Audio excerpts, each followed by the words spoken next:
तो social media Patel Prahlad भाई। आज इस बुलेटिन में बात होगी राहुल गांधी के मिशन गुजरात की, अखिलेश यादव की मोदी सरकार को चेतावनी की, देखेंगे कैसे तेजस्वी के ऐलान से उड़ी एनडीए की नींद और उपराष्ट्रपति के शपथ ग्रहण के साथ धनखड़ के इस्तीफे पर उठते सवालों को जानेंगे क्यों पीएम मोदी के मणिपुर दौरे से पहले मचा भारी बवाल। और बुलेटिन के आखिर में देखेंगे जाने माने कार्टूनिस्ट इरफान की इस खबर पर पड़ी तिरछी नजर। लेकिन दिन भर की तमाम बड़ी खबरों से पहले एक नजर आज की सुर्खियों पर। कंगना रनौत को सुप्रीम कोर्ट से झटका, कोर्ट ने राहत देने से किया इनकार, कहा आपने ट्वीट में मसाला डाला। कंगना ने महिला किसान को बताया था 100 रुपए में धरना देने वाली। सुप्रीम कोर्ट के हाई सिक्योरिटी जोन में फोटो रील पर लगा बैन, मीडिया कर्मियों को सीमित छूट, सर्कुलर जारी। सुप्रीम कोर्ट बोला पूरे देश को साफ हवा का हक, दिल्ली एनसीआर ही क्यों, देश भर में पटाखे होने चाहिए बैन, बस दिल्ली के लिए नहीं बना सकते पॉलिसी। शेयर बाजार में तेजी, 355 अंकों की तेजी के साथ 81,904 पर बंद हुआ सेंसेक्स, तो 108 अंकों की तेजी के साथ 25,114 पर बंद हुआ निफ्टी। ये तो थी सुर्खियां। अब बात आज की सबसे बड़ी खबर की। गुजरात में 2027 में विधानसभा चुनाव होने हैं। राहुल गांधी पहले ही ऐलान कर चुके हैं कि वो बीजेपी को गुजरात में हराएंगे। 2022 में जो चुनाव हुआ उसमें वोटों की चोरी हुई, लेकिन इस बार ना वोटों की चोरी होगी और ना ही बीजेपी चुनाव जीत पाएगी। बीजेपी को गुजरात में ही हराने के लिए वो लगातार राज्य का दौरा कर रहे हैं। अब एक बार फिर राहुल गांधी राज्य के दौरे पर पहुंचे और कांग्रेस के प्रशिक्षण शिविर में शामिल हुए। तो क्या कुछ कहा राहुल गांधी ने और क्यों उनसे डरी हुई दिखाई दे रही है बीजेपी, देखिए इस रिपोर्ट में। राहुल गांधी गुजरात के जूनागढ़ पहुंचे। यहां कांग्रेस का 3 दिन का प्रशिक्षण शिविर चल रहा है। प्रशिक्षण शिविर में राहुल गांधी ने कार्यकर्ता से बात की कि कैसे बीजेपी का सामना करना है, उन्हें हराना है, इसके बारे में बताया। इससे पहले जूनागढ़ पहुंचने पर उन्होंने मीडिया से कहा, नहीं, मणिपुर में बहुत समय से इशू है, अब जा रहे हैं ठीक है, बट मेन मुद्दा तो देश में वोट चोरी का है। हरियाणा का महाराष्ट्र का चुनाव चोरी किया गया, कर्नाटक में हमने दिखाया। तो मेन मुद्दा तो देश में वोट चोरी का है। सब जगह लोग यही कह रहे हैं, वोट चोर। सर, ये उपराष्ट्रपति चुनाव में भी क्या वोट चोरी हुई है? पीएम मणिपुर जा रहे हैं वो ठीक है, लेकिन वोट चोरी बड़ा मुद्दा है। राहुल ने साफ कर दिया कि वो वोट चोरी नहीं होने देंगे। इससे पहले उन्होंने ये भी दावा किया कि जल्द ही हाइड्रोजन बम फूटने वाला है और इसकी सबसे ज्यादा गूंज गुजरात में ही दिखाई देगी। राहुल पहले ही बीजेपी को चुनौती दे चुके हैं कि इस बार उसे गुजरात में हराएंगे। इसके बाद से पिछले 7 महीनों में राहुल गांधी का गुजरात का ये 5वां दौरा है। उन्होंने पिछली बार 26 जुलाई को आणंद में आयोजित एक शिविर में भाग लिया था और अब जूनागढ़ में वो पहुंचे। कांग्रेस सांसद के गुजरात पहुंचने से पहले पार्टी ने रेस का घोड़ा और शादी का घोड़ा अलग करने की प्रक्रिया भी शुरू कर दी। दरअसल इसी साल मार्च में राहुल गांधी अहमदाबाद पहुंचे थे। यहाँ पार्टी कार्यकर्ताओं को संबोधित करते हुए उन्होंने कहा था कि कांग्रेस रेस के घोड़े को बारात में भेज देती है और बारात के घोड़े को रेस में भेज देती है। पार्टी में नेताओं की कमी नहीं है, लेकिन वो बंधे हुए हैं। अगर सख्त कार्रवाई करनी पड़े और 30 से 40 लोगों को निकालना पड़े तो निकाल देना चाहिए। अब रेस का घोड़ा रेस में जाएगा, यानी जो कार्यकर्ता मेहनत करेगा पार्टी उसी पर दाव लगाएगी। पार्टी कार्यक्रम से दूरी बनाने वाले अमरेली के जिला अध्यक्ष प्रताप को बाहर करने की तैयारी शुरू हो गई है। 9 और जिला अध्यक्षों को बदलना तय है, जिन्हें लेकर कांग्रेस अध्यक्ष मल्लिकार्जुन खड़गे भी नाराजगी जता चुके हैं। कांग्रेस के राष्ट्रीय महासचिव केसी वेणुगोपाल ने साफ शब्दों में कहा कि जो प्रदेश अध्यक्ष काम नहीं करेंगे उनके पद छीन लिए जाएंगे। उन्होंने प्रदर्शन सुधारने के लिए 90 दिन का अल्टीमेटम भी दिया है। राहुल ने गुजरात से बीजेपी पर हमला बोला तो सपा प्रमुख अखिलेश यादव ने भी मोदी सरकार पर तमाम मुद्दों को लेकर निशाना साधा। अखिलेश यादव ने नेपाल के मौजूदा हालात को लेकर सरकार को चेतावनी दी, साथ ही चुनावी धांधली, कानून व्यवस्था सहित तमाम मुद्दों को लेकर सरकार पर हमला बोला। तो क्या कुछ कहा अखिलेश यादव ने, जानेंगे इस रिपोर्ट में। सपा प्रमुख अखिलेश यादव ने नेपाल के मौजूदा हालात को लेकर केंद्र सरकार पर निशाना साधा है। लखनऊ में एक प्रेस कॉन्फ्रेंस में उन्होंने चेतावनी दी कि अगर वोट चोरी और चुनावी धांधली जारी रही तो भारत में भी नेपाल जैसी स्थिति पैदा हो सकती है। उन्होंने कहा कि भारत सरकार की पहली प्राथमिकता ये होनी चाहिए कि हमारे पड़ोसी देशों और हमारी सीमाओं पर शांति हो। जैसा कि हमने देखा है, भारत सरकार कई बार अपनी विदेश नीति में असफल रही है। उनकी आंतरिक राजनीति में क्या हुआ है, इस बारे में कई कहानियां सामने आ रही हैं। इसके साथ ही अखिलेश ने आरोप लगाया कि उत्तर प्रदेश में हाल के चुनावों में बड़े पैमाने पर धांधली हुई है, खासकर अयोध्या में। उन्होंने कहा कि अयोध्या में बाहर से लोग आए और वोटों की चोरी हुई। चुनाव आयोग को भारतीय जनता पार्टी का जुगाड़ आयोग नहीं बनना चाहिए, बल्कि चुनाव की निष्पक्षता सुनिश्चित करनी चाहिए। और सुप्रीम कोर्ट ने निर्देश दिए चुनाव आयोग को हमें पूरा भरोसा है कि चुनाव आयोग उन निर्देशों का पालन करेगा। चुनाव आयोग भारतीय जनता पार्टी का जुगाड़ आयोग नहीं बनेगा। इसके साथ ही अखिलेश ने उत्तर प्रदेश में कानून व्यवस्था की स्थिति पर भी चिंता व्यक्त की। उन्होंने कहा कि राज्य में अपहरण के अलावा डिजिटल गिरफ्तारियां भी बढ़ी हैं और इस मामले में यूपी देश में पहले स्थान पर है। महिलाओं के खिलाफ अपराध में भी उत्तर प्रदेश सबसे आगे है, जो सरकार के फेलियर को दर्शाता है। अखिलेश यादव के मुताबिक अगर वोट चोरी जैसी घटनाएं जारी रही तो जनता सड़कों पर उतर सकती है, जैसा कि नेपाल में हुआ है। उन्होंने कहा कि ऐसी घटनाओं से देश में अस्थिरता पैदा हो सकती है। वोट चोरी पर राहुल गांधी और अखिलेश यादव दोनों ने ही मोदी सरकार की चिंता को बढ़ा दिया है, तो बिहार से भी बीजेपी के लिए अच्छी खबर सामने नहीं आ रही है। आरजेडी नेता तेजस्वी यादव इसी महीने बिहार अधिकार यात्रा शुरू करने जा रही हैं। राहुल तेजस्वी की हालिया वोटर अधिकार यात्रा के बाद तेजस्वी की ये यात्रा महागठबंधन को और मजबूती देने के लिए है। इस यात्रा से बिहार का सियासी पारा चढ़ने की उम्मीद है। तो क्या है इस बिहार अधिकार यात्रा को लेकर पूरी जानकारी, जानेंगे इस रिपोर्ट में। बिहार में वोटर अधिकार यात्रा से लगे झटके से बीजेपी अभी उबर भी नहीं पाई है कि विपक्ष एक बार फिर उसकी टेंशन बढ़ाने की तैयारी में दिखाई दे रहा है। राज्य में विपक्ष की एक और यात्रा निकलने जा रही है। दरअसल चुनाव को देखते हुए आरजेडी नेता तेजस्वी यादव बिहार अधिकार यात्रा शुरू करने जा रहे हैं, जो 16 से 20 सितंबर तक चलेगी। इस दौरान तेजस्वी 10 जिलों को कवर करेंगे। ये यात्रा जहानाबाद से शुरू होकर वैशाली में पूरी होगी। इन 5 दिनों में तेजस्वी कई विधानसभा क्षेत्रों में जन संवाद करेंगे। इस खबर के आते ही पूरे एनडीए खेमे की टेंशन बढ़ गई है। ये यात्रा जहानाबाद, नालंदा, पटना, बेगूसराय, खगड़िया, मधेपुरा, सहरसा, सुपौल, समस्तीपुर होते हुए वैशाली पहुंचेगी। इस यात्रा का मकसद पार्टी के जनाधार को मजबूत करना और महागठबंधन के अंदर अपनी स्थिति को और सशक्त करना है। जैसा कि आप जानते हैं कि हाल ही में तेजस्वी यादव और कांग्रेस सांसद राहुल गांधी ने साथ मिलकर वोटर अधिकार यात्रा निकाली थी। उस यात्रा में दोनों नेताओं ने 20 जिलों का दौरा कर 1300 किलोमीटर का सफर तय किया। यात्रा में जहां वोट चोरी के खिलाफ दोनों नेताओं ने बिहार की जनता को जागरूक किया, तो वहीं चुनाव से पहले राज्य में महागठबंधन की जमीन भी मजबूत की। और अब तेजस्वी की इस नई यात्रा से बिहार का सियासी पारा और चढ़ने की उम्मीद जताई जा रही है। अब ये देखना दिलचस्प होगा कि तेजस्वी की इस यात्रा से महागठबंधन को कितना फायदा मिलता है। तेजस्वी की इस यात्रा को लेकर काफी चर्चा हो रही है, तो चर्चा में नए उपराष्ट्रपति का शपथ ग्रहण समारोह भी बना हुआ है।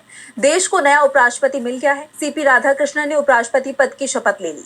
राष्ट्रपति मुर्मू ने राधाकृष्णन को शपथ दिलाई। इस मौके पर कई अहम राजनीतिक हस्तियां मौजूद रही। खास बात यही रही कि जगदीप धनखड़ भी शपथ ग्रहण समारोह में दिखाई दिए। No offense, but if you're paying more than 50... Jagdeep Dhankhar के उपराष्ट्रपति पद से इस्तीफे को लेकर सवाल अब भी बरकरार है और अब ये सवाल एक बार फिर गर्मा गया है, क्योंकि इस्तीफे के 53 दिन बाद धनखड़ सार्वजनिक रूप से बाहर आए हैं। वो पूर्व उपराष्ट्रपति वेंकैया नायडू से बात करते हुए दिखाई दिए, लेकिन मीडिया से उनकी दूरी अभी भी बनी हुई है। दरअसल धनखड़ राष्ट्रपति भवन में आयोजित सीपी राधाकृष्णन के उपराष्ट्रपति पद के शपथ ग्रहण कार्यक्रम में शामिल होने के लिए पहुंचे थे।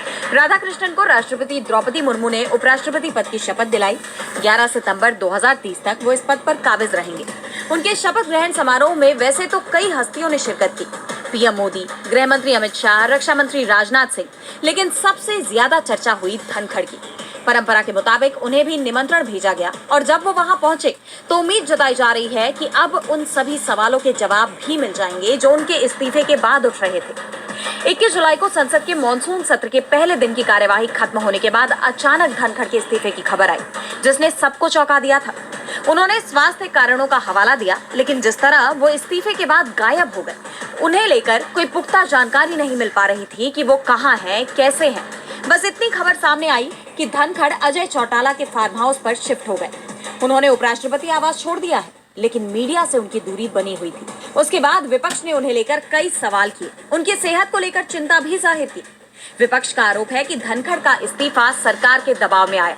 हालांकि सरकार का कहना है कि उनके इस्तीफे पर बहस नहीं होनी चाहिए, लेकिन विपक्ष के सवाल तब तक खत्म होते नजर नहीं आ रहे जब तक धनखड़ खुद इस पर जवाब न दे दे। और अब जब वो सामने आ गए हैं, ऐसे में ये देखना दिलचस्प होगा कि धनखड़ अपने इस्तीफे को लेकर क्या कहते हैं, या फिर आगे भी चुप्पी साधे रहेंगे। धनखड़ के इस्तीफे को लेकर सवाल अब भी बरकरार हैं, तो सवाल पीएम मोदी के मणिपुर दौरे को लेकर भी उठ रहे हैं। मई 2023 में मणिपुर में शुरू हुई जातीय हिंसा के बाद अब पीएम मोदी पहली बार मणिपुर जाने वाले हैं, लेकिन उनकी इस यात्रा से पहले राज्य में हिंसा भड़क गई। एक तरफ स्थानीय लोग उनके इस दौरे का विरोध कर रहे हैं, तो वहीं मणिपुर बीजेपी में सामूहिक इस्तीफे की खबर भी सामने आई है। देखिए रिपोर्ट। प्रधानमंत्री नरेंद्र मोदी के मणिपुर दौरे पर संकट के बादल मंडरा रहे हैं। 13 सितंबर को पीएम मोदी के चुराचांदपुर दौरे से ठीक पहले राज्य में तनाव का माहौल है। पीएम के दौरे का स्थानीय लोग विरोध कर रहे हैं, जिसे लेकर उनकी पुलिस से झड़प की खबरें भी सामने आई हैं। ये झड़प तब हुई जब ये लोग पीएम के स्वागत के लिए लगाए गए पोस्टर्स और बैनर्स फाड़ रहे थे। पुलिस ने लाठीचार्ज कर भीड़ को हटाया, लेकिन इस घटना ने साफ कर दिया कि पीएम मोदी की ये यात्रा आसान नहीं होने वाली है। मई 2023 से शुरू हुई जातीय हिंसा के बाद ये पीएम की पहली मणिपुर यात्रा होगी। लंबे वक्त से विपक्ष पीएम मोदी के मणिपुर न जाने और इस मामले पर उनकी चुप्पी पर सवाल उठा रहा था। ये मुद्दा संसद में भी लगातार उठाया गया है और अब जब पीएम मोदी चुराचांदपुर आ रहे हैं तो लोग अपनी नाराजगी खुलकर जाहिर कर रहे हैं। कई संगठनों ने विरोध के लिए काले कपड़े पहनकर प्रदर्शन करने का ऐलान किया है, जबकि छात्र संगठनों ने पीस ग्राउंड के बाहर खाली ताबूत रखकर अपना रोष जताया है। उनका कहना है कि ये ताबूत हिंसा में मारे गए लोगों का प्रतीक है, जिन्हें अब तक न्याय नहीं मिला है। इन विरोध प्रदर्शनों के साथ साथ राज्य में किस तरह बीजेपी की पकड़ कमजोर होती जा रही है, इसकी तस्वीर भी सामने आई है। हाल ही में 2 पूर्व बीजेपी विधायकों ने कांग्रेस का हाथ थाम लिया था कि अब राज्य में बीजेपी को एक और बड़ा झटका लगा है। दरअसल उखरुल जिले के फुंगियार निर्वाचन क्षेत्र में बीजेपी के 43 सदस्यों ने पार्टी से इस्तीफा दे दिया है। इस्तीफा देने वालों में मंडल अध्यक्ष, महिला और युवा मोर्चा के प्रमुख भी शामिल हैं। उन्होंने अपने इस्तीफे की वजह पार्टी के भीतर परामर्श, समावेशिता और जमीनी स्तर के नेतृत्व के प्रति सम्मान की कमी को बताया है।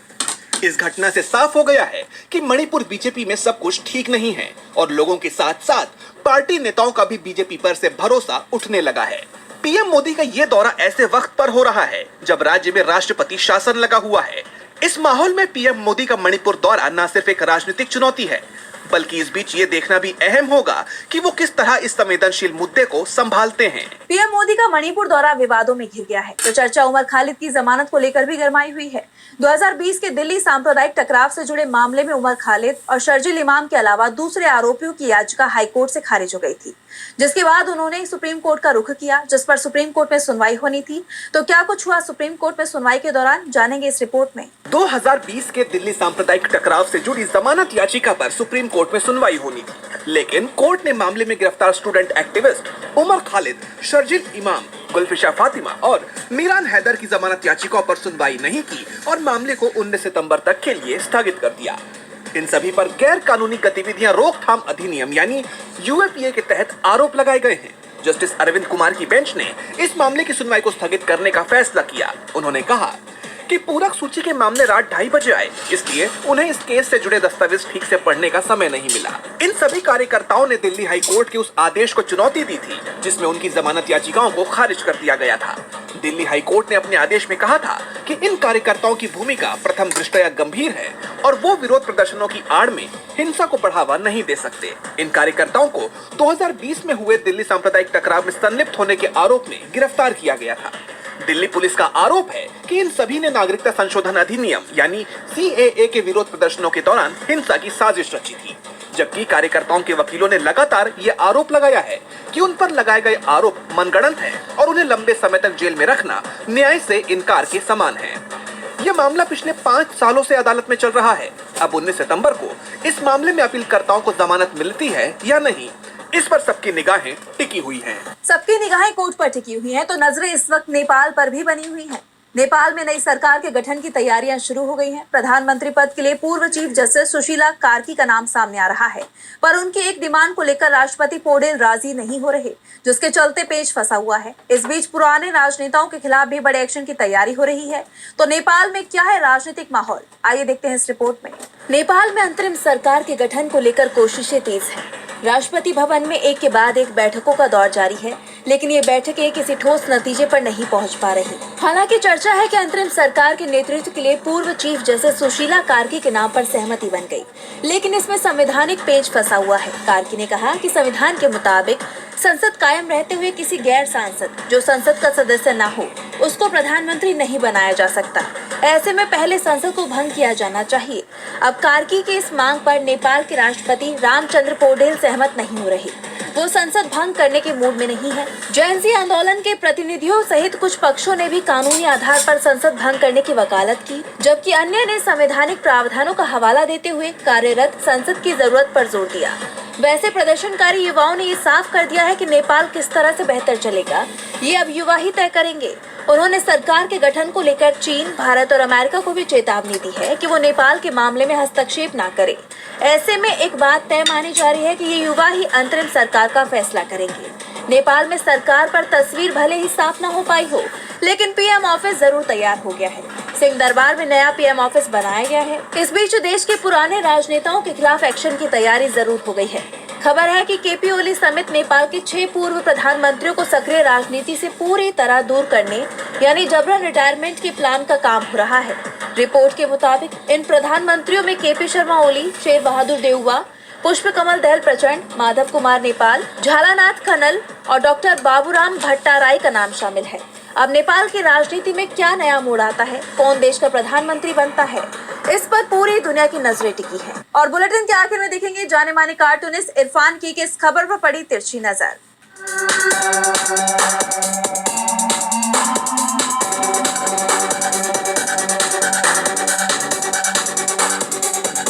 आज देश के नए उपराष्ट्रपति का शपथ ग्रहण समारोह था, जिसमें सबसे बड़ी खबर ये हुई कि देश के कई दिनों से नजारत चल रहे पूर्व उपराष्ट्रपति जगदीप धनखड़ भी इस समारोह में शामिल हुए।